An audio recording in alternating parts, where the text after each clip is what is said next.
Dimension को हिंदी में बोलते हैं स्टूडेंट्स वीमा, इसकी टॉप और एक बॉटम, तो 6 हो गई।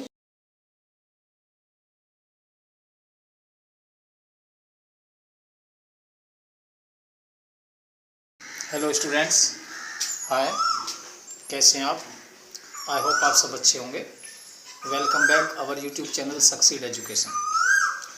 स्टूडेंट्स, काफ़ी टाइम बाद वीडियो स्टार्ट कर रहे हैं और सबसे पहले मैं आपको बधाई देना चाहता हूं जो 9th से 10th में आए हैं और जो 10th पास आउट करके चले गए हैं। स्टूडेंट्स, जो बच्चे 9th क्लास में आए हैं उनके लिए बहुत सुनहरा मौका है और अभी उनके पास समय भी है कि वो अपने बोर्ड एग्ज़ाम के लिए बहुत अच्छे से तैयारी करें। और 9th प्लस 10th उनको एक ऐसे समझिए थोड़ा उनसे ज़्यादा टाइम मिल रहा है जो 10th में आए हैं, क्योंकि 10th वालों के लिए टाइम बहुत कम है, तो इसलिए वो तैयारी बहुत अच्छे से करें।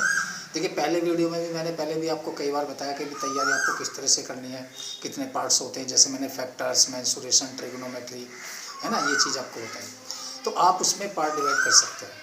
तो देखिए, 10th और 9th और 10th दोनों के लिए हमने टॉपिक स्टार्ट किया मेंसुरेशन। देखिए, बहुत इंपॉर्टेंट टॉपिक है, हमें 6th क्लास से यानी कि शुरू से ही ये चीज़ सिखाई जाती है और धीरे धीरे एक्सटेंड होती जाती है। तो पहले भी वीडियो में इस बारे में मैं आपसे बात कर चुका हूँ और इस तरह की वीडियो जैसे ट्राइंगल पर, है ना, डिपेंड होते हैं, वो मैं आपको बता चुका हूँ। और अब मैं स्टार्ट करता हूँ वीडियो, अपना टॉपिक लिया हुआ मेंसुरेशन, तो ये 9th और 10th के लिए स्टार्ट करेंगे और दोनों ही क्लास के लिए हम इसमें सॉल्यूशन डालेंगे। चलिए, आज सबसे पहले वीडियो स्टार्ट करते हैं। तो देखिए, कोई भी चैप्टर जब हम स्टार्ट करते हैं सबसे पहले हमें उसके बारे में पता होना चाहिए, उसके फॉर्मूलाज उनको आप तैयार करें। और बहुत अच्छे से एक सिंपली मेथड मैं आपको लेके आया हूँ जो शायद आप मेरी पहली वीडियो में भी देखेंगे, लेकिन फिर भी टॉपिक को स्टार्ट करने से पहले ज़रूरी होता है कि हम उनके फॉर्मूलों को एक बार रिवाइज करें, है ना, जिससे हम आगे क्वेश्चन करें तो वो फॉर्मूले हमें याद हो जाए। और याद करने का आसान सा तरीका पहले भी वीडियो है, लेकिन अब फिर मैं दोबारा वीडियो डालता हूँ तो बहुत अच्छे से मैं आपको समझाऊँगा। और चलिए, बिना देर किए हम वीडियो स्टार्ट करते हैं। तो देखिए, आज जो मेंसुरेशन के फॉर्मूलाज हैं उनको किस तरह से आप बहुत आसानी से याद कर सकते हैं, है ना, ये मैं आपको बताऊंगा। तो देखिए, फॉर्मूलाज के लिए देखिए मैं आपको दो चीज देता हूं, है ना, उन दोनों से आप मेंसुरेशन के सारे फॉर्मूले लर्न कर लेंगे। एक चीज लिए मैंने L/B और एक लिए π/r, ठीक है।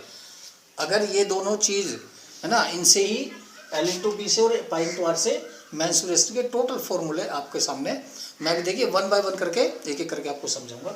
बहुत सिंपल सा तरीका है, बहुत इंपॉर्टेंट ये वीडियो होने वाली है। तो देखिए कैसे, सबसे पहले जैसे मैंने आपको बताया कि हमारी जो मेंसुरेशन है ये 2D और 3D, यानी कि 2D, है ना, और 3D, है ना, इस पर डिपेंड होती है। 2 डायमेंशन और 3 डायमेंशन। डायमेंशन को हिंदी में बोलते हैं स्टूडेंट्स वीमा, डायमेंशन साइड वीमा, ठीक है। तो देखिए, सबसे पहले हम बात करेंगे 2D पर, है ना।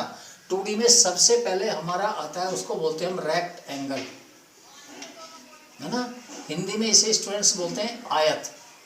आयत क्या होता है, ये आपने फिगर देखी होगी, ये आपका आयत है ना, या आयताकार कह लीजिए, रेक्टेंगुलर, कोई खेत है, कोई कमरा है, कुछ भी चीज़ है तो उसे हम रेक्टेंगुलर, है ना, रेक्ट एंगल आयत ऐसे बोलते हैं। इसमें दो चीज़ होते हैं students, length and breadth. Length को बोलते हैं लंबाई और ब्रीथ को बोलते हैं चौड़ाई, है ना। तो देखिए, सबसे पहले हमारे पास ये रेक्टेंगल है, हम क्या करेंगे, इसका एरिया निकालेंगे। जैसे हम खेत का, कमरे का, किसी भी चीज़ का ऐसे एरिया निकालते हैं, ये इसका एरिया, कि भाई इसका एरिया कितना है ना। तो देखिए, पहला ही जो फॉर्मूला बनता है वो बनता है एरिया, एरिया ऑफ रेक्टेंगल, है ना। क्या करेंगे, बहुत सिंपल सा है, लेंथ मल्टीप्लाई ब्रीथ, यानी कि लंबाई को अगर हम चौड़ाई से मल्टीप्लाई कर दें, किसी भी रेक्टेंगल की लंबाई को चौड़ाई से मल्टीप्लाई कर दें तो उसका क्या आ जाएगा स्टूडेंट्स, एरिया आ जाएगा, यानी कि लेंथ इंटू ब्रीथ। आ गया formula, area of the rectangle is equal to length into breadth. अब सेकंड देखिए, ये फर्स्ट हो गया। सेकंड बात करते हैं पेरीमीटर। पेरीमीटर को अगर हम हिंदी में बात करें तो इसे बोलते हैं परिमाप या बाउंड्री। जैसे कोई खेत है, उसकी हमने बाउंड्री चेक करनी कितनी है, या कोई रूम है, उसकी हमने चारों जो साइड्स हैं वो देखनी कितनी है, तो इसको हम बोलते हैं पेरीमीटर, परिमाप। परिमाप को अगर देखिए बात करें तो देखिए अगर हमने खेत की बाउंड्री को करना है, सपोज हम यहाँ से स्टार्ट करते हैं, तो देखिए पहले हमने क्या लेंथ चली, उसके बाद यहाँ से यहाँ पहुँचेंगे ब्रीथ, उसके बाद फिर लेंथ, उसके बाद ब्रीथ, यानी कि 2 बार लेंथ और 2 बार ब्रीथ। तो इसको हम ऐसे कर सकते हैं 2L + 2B। ठीक है, अब दोनों में क्या 2 कॉमन है, क्या करेंगे हम 2 को बाहर ले लेंगे, है ना, और L + B। ये देखिए इसके पेरीमीटर का फॉर्मूला बन गया, सिंपल। एरिया का formula L × B, perimeter by 2L + B, यानी कि लेंथ प्लस ब्रीथ को ऐड करके हम उसको 2 से मल्टीप्लाई कर दें तो इसका पेरीमीटर आ जाएगा, सिंपल।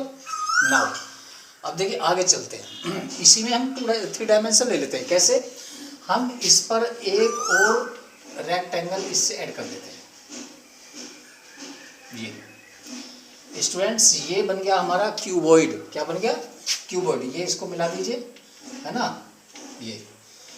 ये हमारा बन गया क्यूबॉइड। क्यूबॉइड क्या होता है, जैसे संदूक है, कमरा है ना, या सूटकेस है, कोई भी चीज़ है, तो इसको हम बोलेंगे क्यूबॉइड। कैसे, अब देखिए इसमें एक चीज़ ऐड होगी, क्या, ये हो गई इसकी लेंथ, ये ब्रीथ, और ये हो गई इसकी हाइट मीन्स h। तो ये क्या होगी, ये 3 डायमेंशन। क्या हो गई, ये 3 डायमेंशन, यानी कि 3 साइड्स हो गई, 3 विमा हो गई, लेंथ, ब्रीथ और हाइट। ठीक है, अब इसमें हम 3 चीज़ निकालेंगे स्टूडेंट्स। पहली चीज़ निकालेंगे CSA, इसको बोलेंगे students curve surface area. Curve surface area, अगर हम हिंदी में बोले इसे, है ना, वक्र पृष्ठ क्षेत्रफल, वक्र पृष्ठीय क्षेत्रफल। अब वो कैसे निकालते हैं, देखिए जैसे कमरा ले लीजिए आप, है ना, तो कमरे का वक्र पृष्ठीय क्षेत्रफल निकालने का मतलब होता है इसकी 4 दीवारें, चारों दीवारें। ठीक है भाई, इसकी बॉटम छोड़ दीजिए और इसकी टॉप यानी कि फ्लोर, छत को और बॉटम को छोड़ दीजिए, तो क्या हो जाएगी, 2 आमने सामने की साइड होगी, 2 आमने सामने, तो टोटल कितनी हो गई, 4, है ना। अब इसका हमने CS से निकालना है, यानी कि कर्व सरफेस एरिया, वक्र पृष्ठीय क्षेत्रफल। उसके लिए क्या करें, 4 दीवार होगी, देखिए 1 2 3 और 4, 1 2 3 और 4। अब इसमें एक साइड ऐड हो गई, क्या, हाइट, यानी कि 3 डायमेंशन हो गए। क्या करेंगे, देखिए अगर हम इसका एरिया निकालते हैं, है ना, तो क्या हो जाएगा, ये ब्रीथ हो जाएगी और ये लेंथ हो जाएगी, यानी कि L × H। देखिए L × H या H × L, कुछ भी कर दीजिए। इसके बाद इस पर आ जाइए, ये इसकी लेंथ हो जाएगी और ये ब्रीथ, यानी कि B × H, यानी कि ऐड कर दीजिए B × H, है ना। अब एक चीज और करिए, देखिए जितनी इसका एरिया होगा उतनी ही सामने वाली दीवार का होगा। ठीक है, तो क्या करेंगे, यहां पर हम 2 ले लेंगे, 2, ओके भाई, 2L × H और ये, ठीक है। अब क्या करेंगे, देखिए यहां पर 2 तो बाहर कॉमन आ जाएगा और H भी कॉमन है ना, × H। ठीक है, अंदर क्या रह जाएगा, L + B। ठीक है भाई, L × H B × H, तो जितना एरिया इसका होगा इतनी सामने वाली दीवार का होगा, और जितना इसका होगा इतना ही सामने वाली दीवार का। क्या होगा, 2L × H, है ना, और 2B × H। ठीक है, ये क्या, हम इसको ऐसा कर देंगे 2B × H, ऐसे L × H। ठीक है जी, 2 बाहर को कॉमन ले लिया। या अब आप इसको इतना लंबा ना करके सीधा सा जो हमारा पेरीमीटर यानी कि इसकी बाउंड्री है उसमें अगर हम H की मल्टीप्लाई कर दें, देखिए सेम वही है, क्या है, 2L + B × H। क्या करेंगे, जो हमारा पेरीमीटर आया है ना, पेरीमीटर ऑफ रेक्टेंगल, उसमें H की मल्टीप्लाई कर दीजिए, इसका CS से बन जाएगा। ठीक है, ये तो मैंने आपको समझाने के बेस पे बताया, लेकिन सीधा से क्या करना है, पेरीमीटर में हाइट की मल्टीप्लाई कर दीजिए, हमारा CS से बन जाएगा। ओके, अब आता है TS से, इसको बोलते हैं टोटल सरफेस एरिया, हिंदी में इसे बोलते हैं संपूर्ण, है ना, पृष्ठीय क्षेत्रफल, संपूर्ण पृष्ठीय क्षेत्रफल हिंदी में बोलते हैं। इसके लिए क्या करेंगे, अब देखिए टोटल के लिए क्या हो जाएगा, इसमें 6 साइड हो जाएंगी। क्यों? क्योंकि हम इसकी बॉटम और इसकी टॉप को भी ऐड कर लेंगे। तो देखिए 4 तो दीवार हो गई, एक इसकी टॉप और एक बॉटम, तो 6 हो गई। तो 6 होने पे क्या होगा, हमने सबको 2-2 बार लेना है भाई। जितना इसका एरिया बॉटम का होगा उतना ही एरिया इसका फर्श का होगा, यानी कि 2L इंटू बी, ठीक है जी, plus 2B into H plus 2 into 2H into L. देखिए अगर हम इसको बॉटम मान लें, L इंटू बी है ना, लेंथ इंटू ब्रीथ, उतना ही एरिया टॉप यानी कि उसकी छत का होगा, तो डबल हो गया। एक साइड ये ब्रीथ वाली हो गई, तो ये भी दोनों साइड आमने सामने के बराबर होंगी, है ना, तो डबल ले लिया। और ये लेंथ वाली होगी तो ये भी आपस में इक्वल होंगी, तो हमने डबल डबल ले लिया। क्या करेंगे, 2 सब जगह कॉमन है, 2 को बाहर ले लीजिए, ये हो जाएगा LB plus BH plus HL। ये हमारा हो गया total surface area, total surface area of rectangle बन गया। देखो L इंटू बी से ही फॉर्मूले बनते जा रहे हैं, केवल हमने L इंटू बी को याद रखना है। चलिए अब आ जाते हैं हम स्क्वायर में। स्क्वायर, इसको हिंदी में बोलते हैं स्टूडेंट्स वर्ग। वर्ग क्या होता है, इसकी चारों साइड बराबर होती है। देखिए अगर हम रेक्टेंगल की डेफिनेशन की बात करें,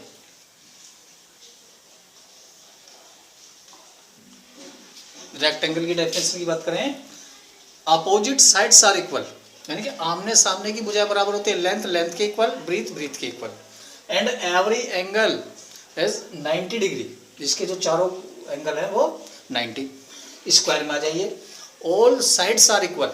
सपोज एक साइड को हम ए ले लेते हैं, तो जितना ये होगा इतना भी, इतना ये होगा, इतना ही ये होगा और इतना ही ये होगा, है ना। 4 sides are equal and every angle are equal, 90 90 90 90। Okay, तो इसमें भी लेंथ ब्रीथ का ही काम चलेगा। जैसे हम यहाँ पे निकालते हैं एरिया, एरिया ऑफ स्क्वायर, तो देखिए एरिया का फॉर्मूला यहाँ पर हमने क्या लगाया था, L इंटू बी, ठीक है। अब इसमें LBA है, यानी कि लेंथ और ब्रीथ दोनों सेम, तो क्या करेंगे, या तो हम कर देंगे साइड इंटू साइड, भाई ये साइड और ये साइड, तो क्या हो जाएगा, देखिए मल्टीप्लाई जब करते हैं तो पावर ऐड हो जाती है, क्या हो जाएगा, साइड की पावर 2।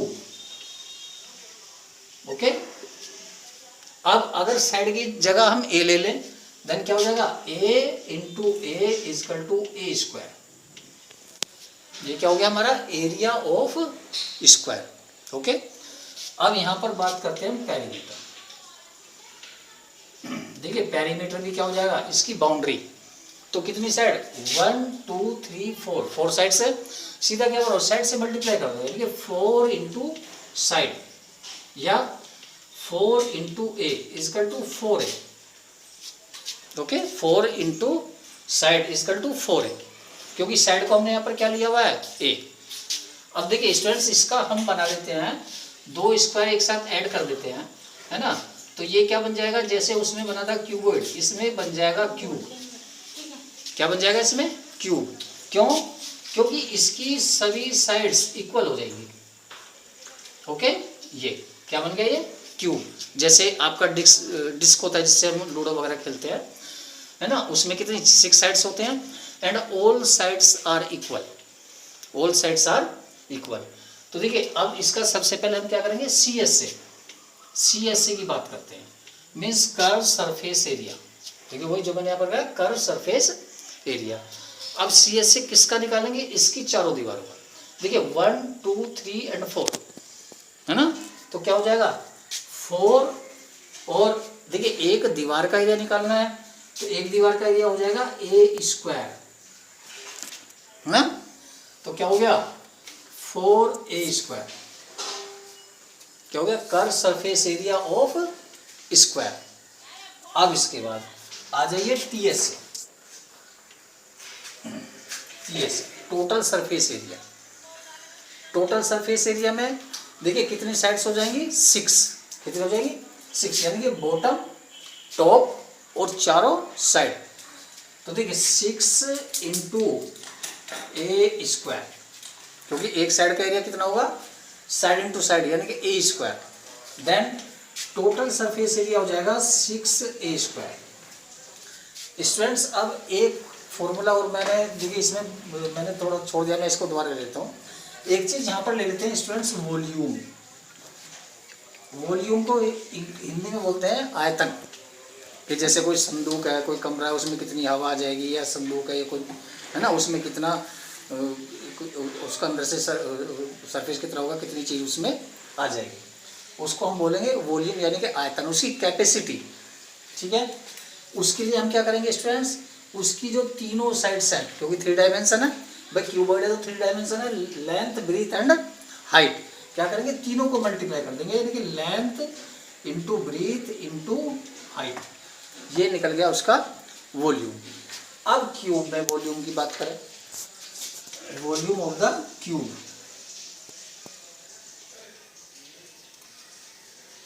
देखिए इसमें all sides are equal, then side की वैल्यू कितनी है, a, तो 3 साइड है स्टूडेंट्स, क्या हो जाएगा, लेंथ उसकी a, ब्रीथ भी a और हाइट भी a।